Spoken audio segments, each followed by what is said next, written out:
사업 계획의 필요성에 대해서 알아보도록 하겠습니다. 자, 우리가 사업을 시작하시면 뭐 사업 계획서를 쓰고 사업을 시작하시는 분들도 있지만 그렇지 않고 그냥 바로 사업을 시작하시는 분들도 계시죠. 그냥 내가 하던 일을 이제 나와서, 그러니까 회사에서 몸담고 계시다가 어느 정도 이제 경력도 쌓이고, 이 정도면 내가 나가서 해도 내가 오히려 돈을 좀 더 벌겠다, 뭐 이런 생각하시는 분들은 사업 계획서를 안 써도 되는데, 보통 이제 우리가 초기에 스타트업들은 자금도 많이 부족하고 인력도 부족하고 하니까 이제 사업 계획서를 만들고 이제 뭐 투자자라든지 아니면 이런 정부 보조금, 정부 지원 사업에 이렇게 뛰어드는 경우가 많은데요. 자, 일단은 그 필요성부터 살펴보면 당연히 이제 계획 및 실행 방안의 정당성을 입증한다. 그러니까 이게 써보신 분들은 아실 거예요. 써봐야 이게 내가 지금 어떻게 좀 어쨌든 설계도인 건 거잖아요. 그래서 설계도 내가 어떤 집을 만들려고 해도 설계도부터 차근차근 준비해야 되는 것처럼 내가 하려는 사업이 결국에는 막상 제대로 사업계 써보면 나 스스로도 이거 안 되겠구나 생각이 드는 경우도 있습니다. 그래서 그러면 이제 뭐 좀 더 보완할 거 보완하고 하면서 좀 당연히 사업이란 게 다 그렇잖아요. 그래서 일단은 이 사업 계획서를 한번 써보는 것이, 그러니까 정부 지원을 받는다, 뭐 투자를 받는다를 떠나서 어쨌든 이게 내 시간 써서 내가 이렇게 하는 건데 계획서 써보고 이게 내가 하는 게 과연 맞는 건지 이런 것도 한번 입증을 할 필요가 있는 거죠. 그리고 어째 이렇게 써놔야 일관성 있는 전략으로 일관성 있게 갈 수가 있습니다. 우리가 막 솔직히 계획서 안 쓰고 그냥 해보면, 여행 가서라도 그냥 무턱대고 계획, 뭐 이거 사람 호불호가 있긴 하겠지만 여행을 가더라도 어떤 일정을 짜고 가는 것과 그냥 떠나는 게, 그러니까 당연히 느낌은 다르겠죠. 근데 일이라는 건 사업이기 때문에 어쨌든 우리가 어떻게 목표를 세웠으면 거기 가야 되는 거니까 이 사업 계획서 써놓으면 이제 계속 이렇게 디벨롭은 해야 되겠지만 어쨌든 좀 일관성 있게 내가 원래 내가 이걸 하려고 했지, 이런 것들을 좀 알 수가 있습니다.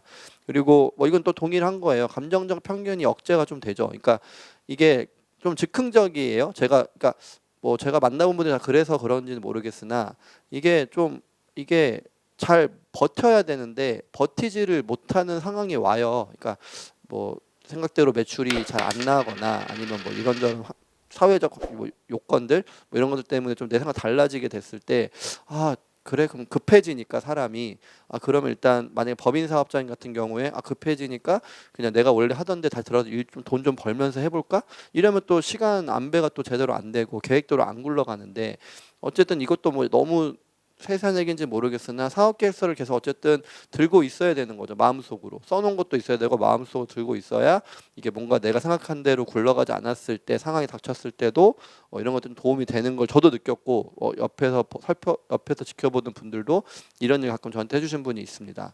그리고 뭐 이건 그렇죠. 계획서, 이건 뭐 사람에 따라 다르긴 하겠지만 어쨌든 계획을 세워놔야 내가 뭐 저기 산을 가겠어, 뭐 아니 내가 뭐 언제까지 이걸 하겠어라는 계획이 있어야 사람이 계속 어쨌든 그걸 지키기 위해서 노력을 하잖아요. 그리고 이걸 만약에 이제 오픈을 해버려서 뭐 정말 투자자들이 이제 돈까지 투자 받았다 그러면 이제 더 해야 되는 거죠. 그래서 사업 계획서의 필요성 중에 하나가 이제 좀 더 노력하게 된다라는 게 있습니다. 뭐 사람이 다 그렇죠. 그리고 이제 검증을 하는 거예요. 내 아이디어가 좋은 것인지. 그러니까 제가 서두에 말씀드린 것처럼 이렇게 쓰다 보면 이 생각 별로다라는 생각이 들 때가 있어요. 이게 그럴 때도 있고, 또 막상 이렇게 서류들 저도 가끔 이렇게 받아서 보는 경우가 기회가 돼서 보는데 이거는 그냥 남의 거 베꼈다. 남의 거 베껴도 더 마케팅을 잘하거나 다른 요인으로 해서 또 성공할 수도 있긴 하겠지만 아이디어 어쨌든 중요한 거니까. 그리고 어쨌든 이렇게 일단 스스로 검증이 돼요. 해 보시면 아실 겁니다. 그래서 검증이 또 되는 필요성이 또 있고, 그다음에 이거는 뭐 제가 그냥 약간 곁다리로 넣는 거긴 한데, 그냥 일단 사업 계획서라는 걸 저는 이런 사업을 좀 해보려고 합니다라고 했을 때 사업 계획서 있을까요? 그거 없어요라고 하면은 그럼 가세요라고 일단 나올 수밖에 없는 거고, 일단 그런 게 있음으로 해서 뭐 감동이란 말은 좀 제가 좀 약간 뭐 감성적인 멘트인데 어쨌든 그래도 그거 준비해오고 열심히 어쨌든 뭐 PPT든 뭐든 이렇게 열심히 해서 갖고 온 걸 보면 어쨌든 그래도 진짜 좀 제대로 해보려는 사람이구나 일 수 있는 거고, 또 신뢰성도 어쨌든 확보가 되는 거죠. 이런 거 텍스트나 뭐 그래프나 뭐 관련 자료들 이렇게 보다 보면 어쨌든 신뢰성도 올라가게 됩니다.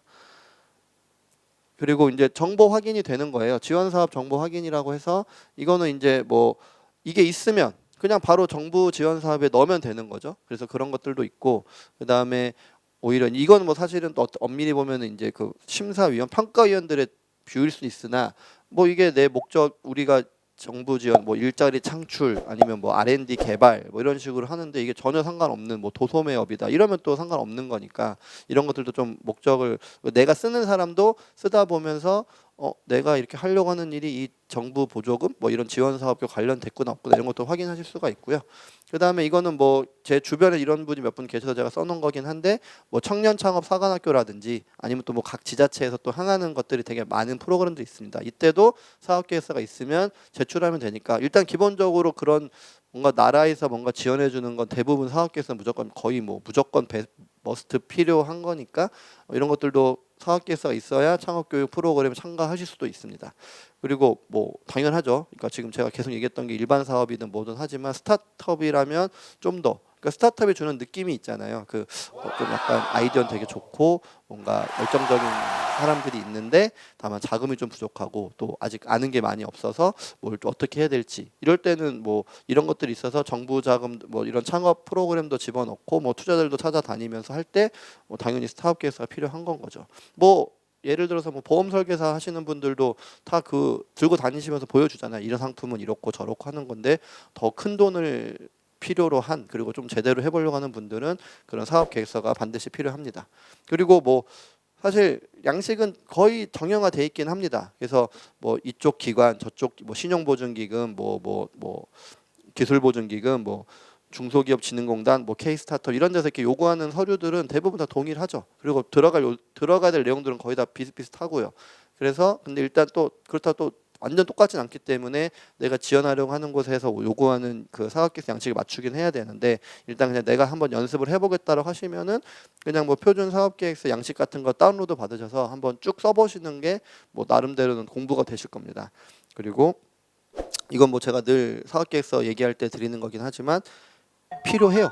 정부 지원금 필요한데 만약에 내가 뭐 아이디어가 좋아서 일단 돈이 들어온다라고 하면은 사실 내 돈으로 내 사업하는 게 제일 마음 편하죠. 그렇기 때문에 뭐 정부 지원금은 일단 필수이기도 해요. 근데 어쨌든 굳이 돈이 들어오는데 뭐 약간 레버리지를 생각해서 뭐 차입금 생각한다 이러면 또 다른 얘기긴 하지만 어쨌든 정부 지원금은 일단 필요는 한데 필수는 아니다. 라 일단 생각하시면 좋을 것 같습니다.